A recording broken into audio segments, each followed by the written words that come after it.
chief of narcotics that made all this happen, DJ Granville, and of course our Undersheriff Bill Cooley, who'll be saying a couple words in a minute.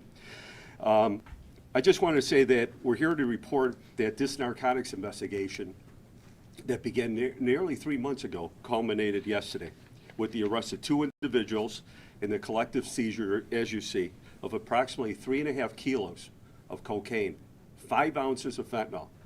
That's very important because that fentanyl, the very little amount of fentanyl, the damage it causes throughout the county, the deaths that are related to the fentanyl. So the fentanyl is used as a cutting agent to make this product more profitable for the drug dealers, but at the same time, it tells you and everybody else that the drug dealers don't think about their customers and they're actually poisoning their product.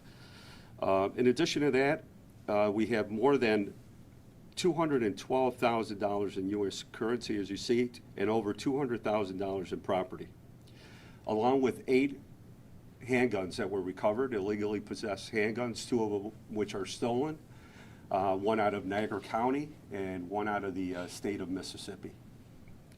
I just wanted to turn it over to the Undersheriff, Bill Cooley, so he could give you a timeline and some details regarding the events that led up to yesterday. Thanks, Sheriff. Good afternoon. This was a complex case with a lot of moving parts, so please bear with me as I help you go through the chronology of this case. Search warrants were obtained for 144 Milburn Street, 89 Deshler Street, and 1 Oxford Court, all in the city of Buffalo. The search warrant was also secured to search the target of this investigation, identified as 33-year-old Sidney Mellerson of the town of Tonawanda. Thereafter, Sheriff's narcotics detectives set up a surveillance of Mellerson's residence in Tonawanda. From his residence, Mellerson traveled to 274 Hastings Avenue in the city of Buffalo, which was consistent with anticipatory information that was gleaned during the investigation. When Mellerson left Hastings, Sheriff's detectives followed his car onto the 33 westbound, where they initiated a traffic stop. As detectives approached Mellerson, he attempted to flee and was subsequently boxed in by police vehicles. Mellerson proceeded to struggle with officers when a taser was deployed and he was taken into custody. He really created a very dangerous situation, and we're grateful that no one was hurt and no property was damaged. Mellerson was found to be in possession of 5 ounces of crack cocaine. The search warrant was obtained for 274 Hastings Avenue in the lower. Recovered was 2.5 kilograms of cocaine, about 5 ounces of fentanyl, and 2 loaded handguns, which were both reported stolen. Thereafter, search warrants were simultaneously executed by tactical teams from the FBI, HSI, BPD, and the Erie County Sheriff's Office, and the search warrants were executed at 144 Milburn Street, 89 Deshler Street, and 1 Oxford Court. On Milburn, the house was occupied by about 16 individuals, and recovered was 16 ounces of crack cocaine and 2 loaded handguns. Immediately prior to the execution of Deshler, a 911 call of an overdose emanated from that address, and the execution of the search warrant was suspended until the first aid response concluded. Thereafter, they resumed, and a loaded handgun was ultimately recovered from the Deshler address. This house was also occupied by about 14 individuals, and again, these individuals are all drug users and prostitutes. The houses were boarded up by the Mayor's Impact Team, and all the occupants therein were provided with assistance in the form of educational pamphlets from the Department of Health. At this point, Chief Granville's team secured a search warrant for defendant Sidney Mellerson's home at 113 Grandview Avenue in the town of Tonawanda. Present at this address was Mellerson's significant other, and outside in front of the house was an associate of Mellerson, later identified as 31-year-old Keyshawn Atwood. After detectives entered the home, Atwood left the scene. Recovered from a lockbox and other areas of the residence were thousands of dollars in U.S. currency, a loaded handgun which was recovered from a dresser drawer, and a receipt for a storage facility that Mellerson's significant other described as an old receipt. She continued to dissociate herself and Mellerson from the storage facility, stating that the usage of the facility was historical. With that, Chief Granville directed 2 deputies to the storage facility to investigate the veracity of her claims, and upon their arrival at the storage facility, they encountered Atwood, who was earlier at the address in Tonawanda. He was carrying 2 paper bags containing more than $200,000 in U.S. currency, and he was in possession of a .45 caliber handgun. He is currently in custody. This was really a great job by DJ Granville and his crew and all of our law enforcement partners that are up here today. So with that, I'll turn it over to District Attorney Flynn. Thank you. Thank you, Sheriff, and thank you, Undersheriff. I also want to thank my partners here, Homeland Security, FBI, City of Buffalo. Again, as we say so many times, we all work together. We're all part of the same team. We don't have the problems that other jurisdictions have where the states don't talk to the locals don't talk to the feds, et cetera, et cetera. We all talk to one another. We all work with one another, and the reason for working with one another is that we get these off the streets. The sheriff said that, he alluded to the fact that these drug dealers don't care about anyone because they're poisoning their customers and other individuals. I'll take it a step further. They're killing them, quite frankly.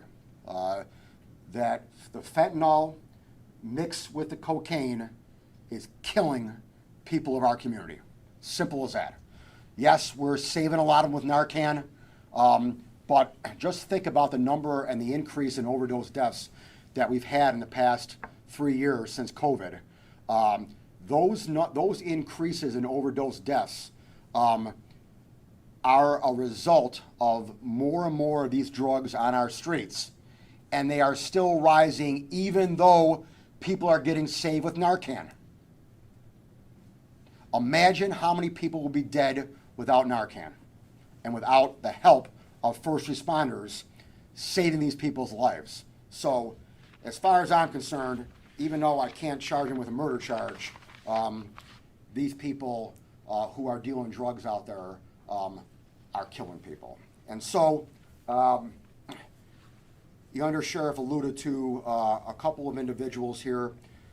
Just to let you know that Sidney Mellerson was previously arraigned and has some pending charges as well.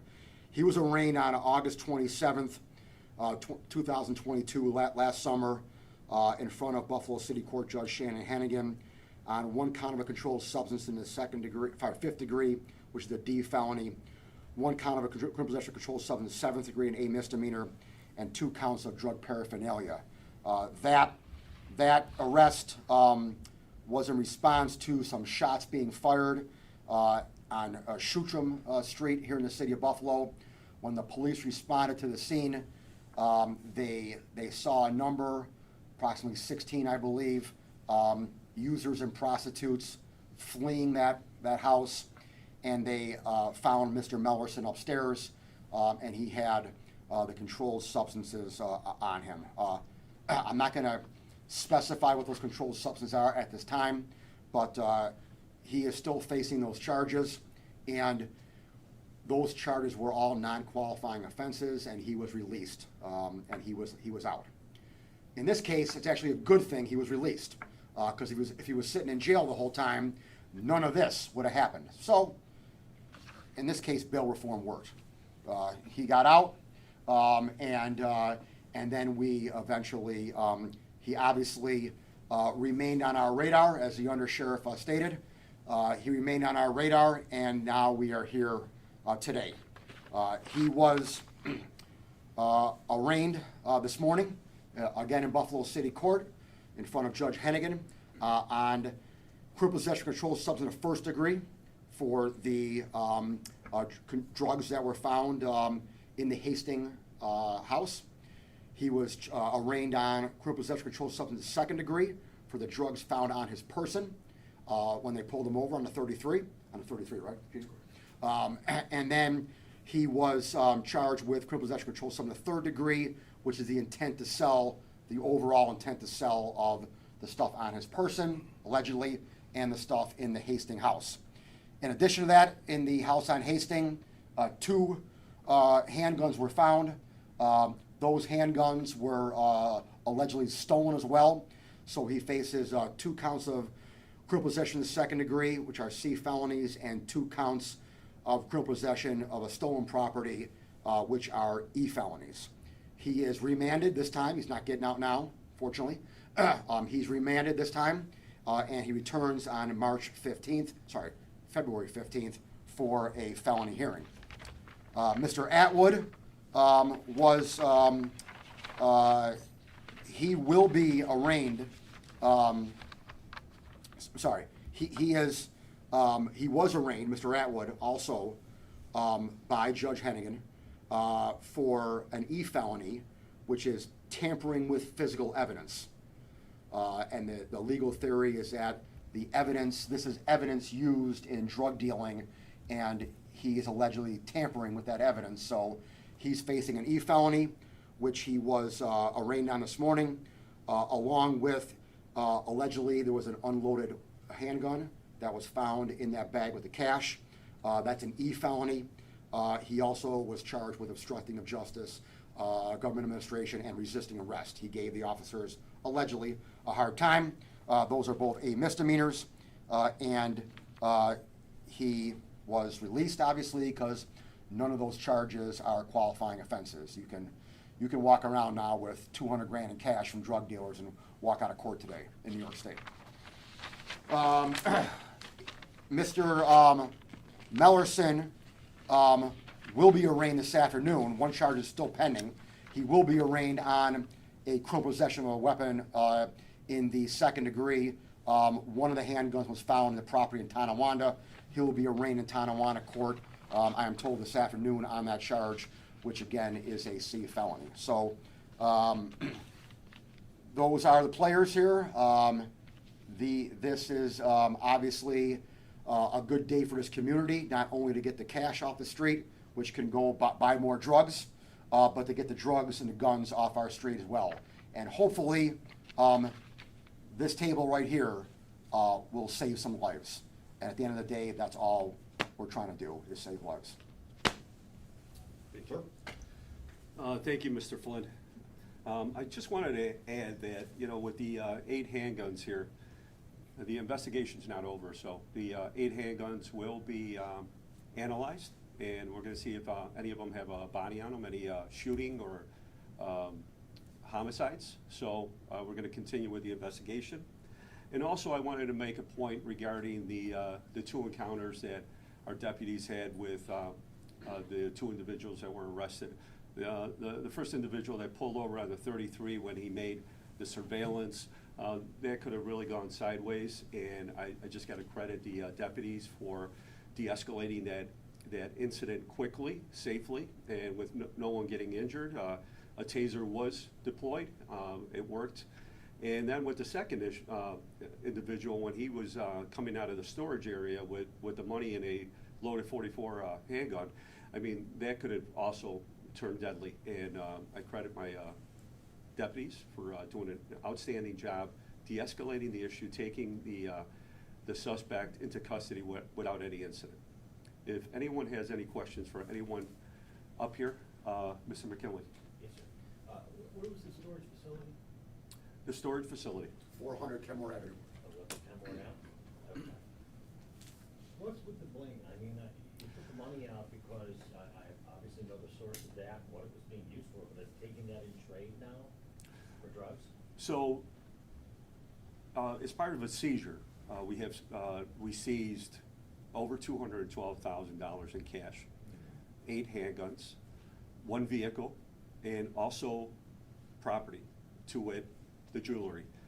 They have to show how they came up with the money to purchase almost $175,000 in gold jewelry, not having allegedly any employment.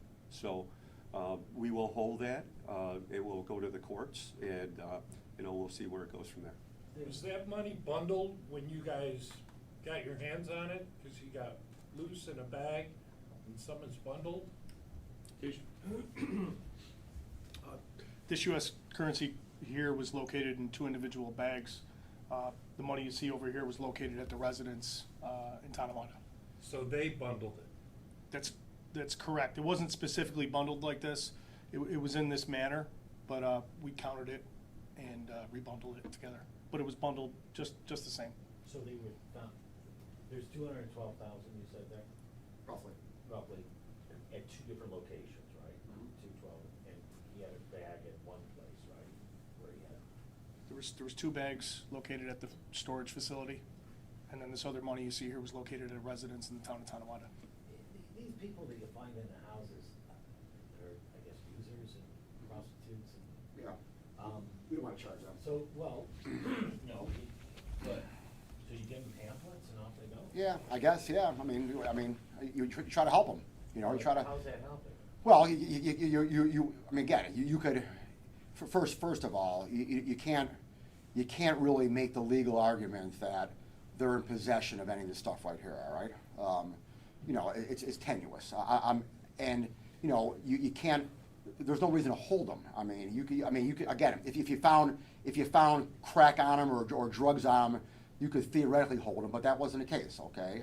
You know, so. I mean, didn't they You- use you- you, John, and they- hold them so that they could get into some drug treatment or If they something? had drugs on them, if they had drugs on them, and they had, you know, a crack pipe on them or something, but in this case right here, Is that a downside of bail reform, that you can't hold it's, them? and they just kill themselves? it's a huge downside of bail reform, okay? I mean, you're going in the right direction here.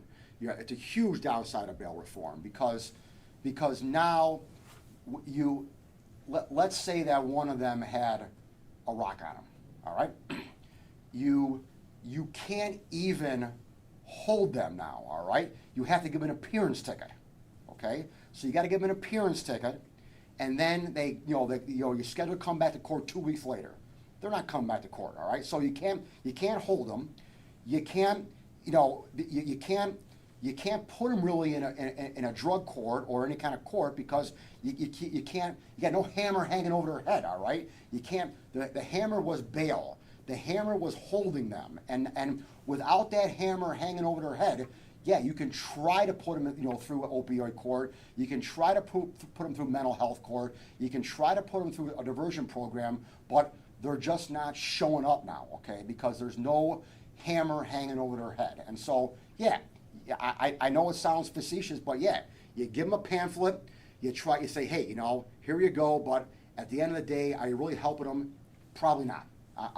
I'm just as cynical as you are, okay? I mean, you know, probably not. I mean, Would somebody be able to make bail, though? what's that? Would somebody with this much money on them be able to make bail? Well, it's again, they're never going to admit that they have this money, okay? Let's be caught up with them, all right? So they're going to say they're poor, all right? So now, yeah, if it's in there. I mean, if their sister or brother shows up with cash for bail, then yeah, I mean, then they will. But again, you know, it all depends on whether or not they're willing to sit in jail for a little while, so their sister and brother doesn't find out about their money.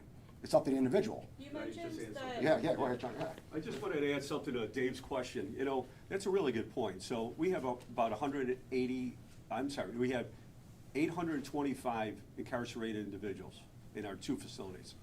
Half of those are receiving medication for mental illness and or counseling for mental illness. 100 are in our MAT program, the Medicine Assisted Treatment Program, where they receive or Suboxone or methadone. Some people don't get any services whatsoever in the community until they are arrested and end up at the holding center. There's people that have never been to a dental clinic, have never been diagnosed, and somebody telling them, you're a diabetic, you have hypertension, medication. So those services that they receive when they come through the doors, they're not receiving right now because of bail reform, and they're not going through the process. So I think the issue is what's going on out in the community. We have a lack of mental health facilities, and we also have a lack of detoxing facilities. So I just wanted to make that point. We have a very sick group of people that come through the doors of the holding center. And as you can imagine, the people that are using and injecting fentanyl and heroin and cocaine, and sometimes cocaine and heroin, the hepatitis, abscess, blood disorders and everything else. And, yeah, people are not getting any kind of treatment out there, Dave. The individuals who created the bail reform made a conscious decision when they were advocating to Albany that this is what we want passed. They made a conscious decision that on the scales to weigh here, that it is better for an individual not to be arrested, not to get into the criminal justice system, than it is for them to get help.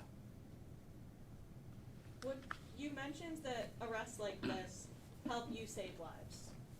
Yeah. Does bail reform prevent you from saving lives? In some cases. I mean, again, not all of bail reform is evil and bad, okay? There are, listen here, put aside this right here. You got the kid who steals a candy bar at Walmart, all right? You know, so that kid, you know, again, assuming the kid just did it for non-drug reasons, not, you know, I mean, he just stole a candy bar at Walmart.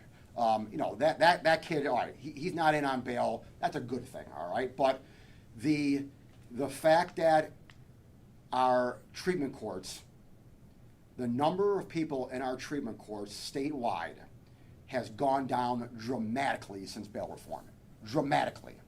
And those people potentially are gonna die, and those people need help, not potentially need help, they need help, all right? And bail reform, to some degree, is a cause of those individuals not going into treatment court and not getting the help, and the answer to your question, yes, dying. I think you've mentioned in the past that judges' discretion could help prevent bail reform or cases like this from spiraling out of control. Is that still what you would like to see change within the law? Well, judges' discretion can only go so far, because when you have non-qualifying offenses, there is no judge discretion, all right? So on a non-qualifying offense, which is Mr. Atman, okay? You know, Mr. Atman is allegedly, again, he's innocent until proven guilty. He's allegedly found standing outside of the storage facility as they walk up to the storage facility, outside with the bags of cash, and an unloaded handgun as well. There is no judge's discretion in that case. Per law, per statute, he walked out of court this morning. Sounds like you have over $400,000 here just in cash and jewelry. What, if you're able to prove these charges in court, what happens to you, to that $400,000? Well, it goes through our asset forfeiture process. So the onus is on the defendant. All right. So the defendant now, if the defendant wants to make a claim for this returned, they have to initiate that claim. All right, and then we litigate that. All right. But if there's no claim made, then we basically keep this and administratively process it, and we divvy it up amongst all of us right here. Oh, yeah. Sheriff, just on, I feel like in the past few months, we've been attending more and more pressers like this, where you guys are announcing these narcotic arrests.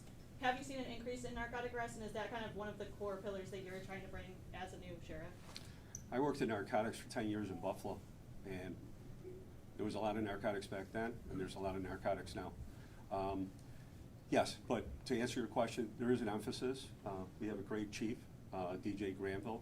He has a great team of detectives, and the undersheriff, Bill Cooley, and myself are cops. We're boots on the ground people. So we're in tune with what's going on, and we give the chief all the resources they need, because we have something here that's a different animal, and this is fentanyl. I mean, I remember cases back when in Buffalo when there was a series of overdoses, and the individual was mixing in the heroin a horse tranquilizer, and there was a series of people that died throughout the West Side. Now you have fentanyl. You have fentanyl that's being mixed in with heroin, with cocaine. Sometimes it's just fentanyl. And the biggest seizure of fentanyl, El Chapo's fentanyl, was on Folger Street in South Buffalo a few years back. So, I mean, this is deadly stuff. If I go to a bar and I order a beer or a glass of wine, somebody gives me poison, wouldn't that be murder? So these drug dealers don't care about their customers. But let me ask you a question about that. I've always kind of wondered, okay? Mhm. If they're using fentanyl to cut the cocaine and make more of it, and increase its value that way, but at the same time it makes it deadly and more likely that their customer is gonna die, why, it just doesn't make sense.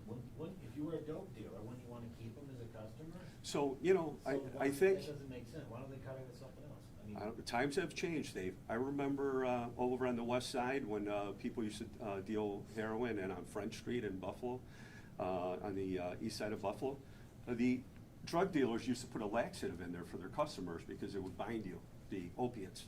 Now they're putting fentanyl, so I guess they don't care. And the other part about that is when there was a series of overdoses coming from one house, we went out there and we told all the users to stay away from that house.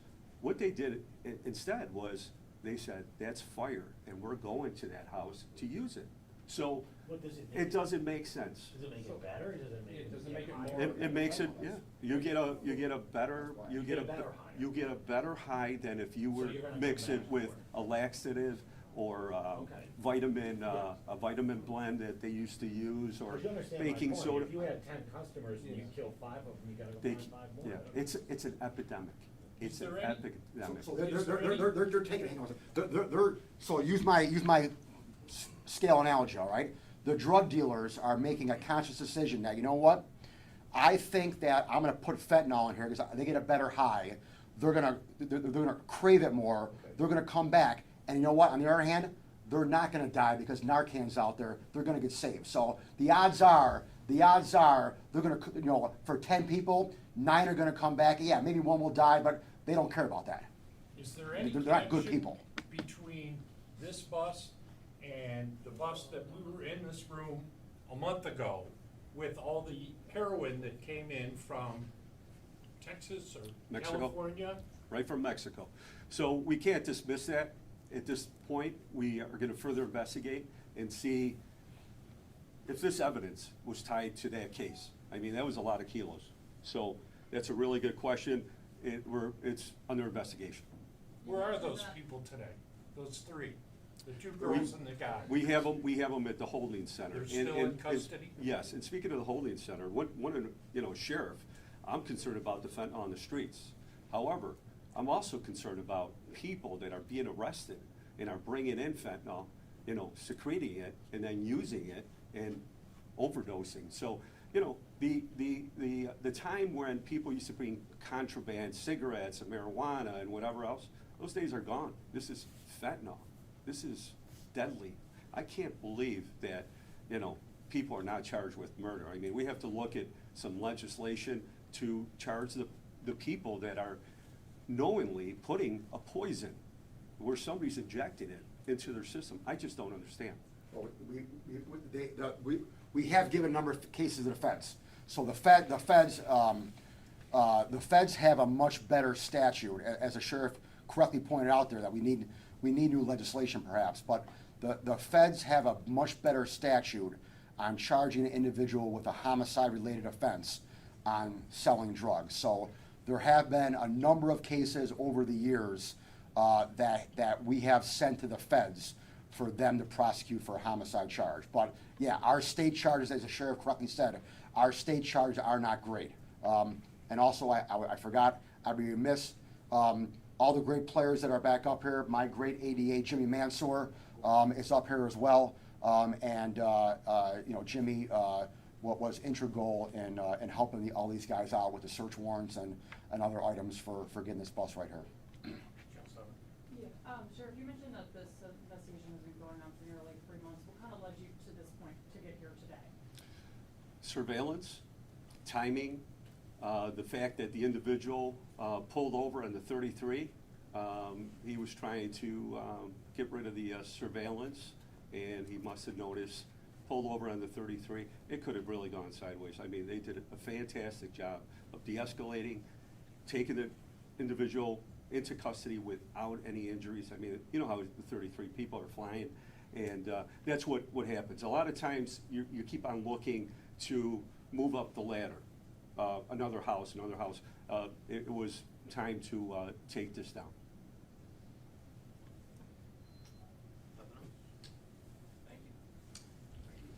Thank you, everyone. Thank you.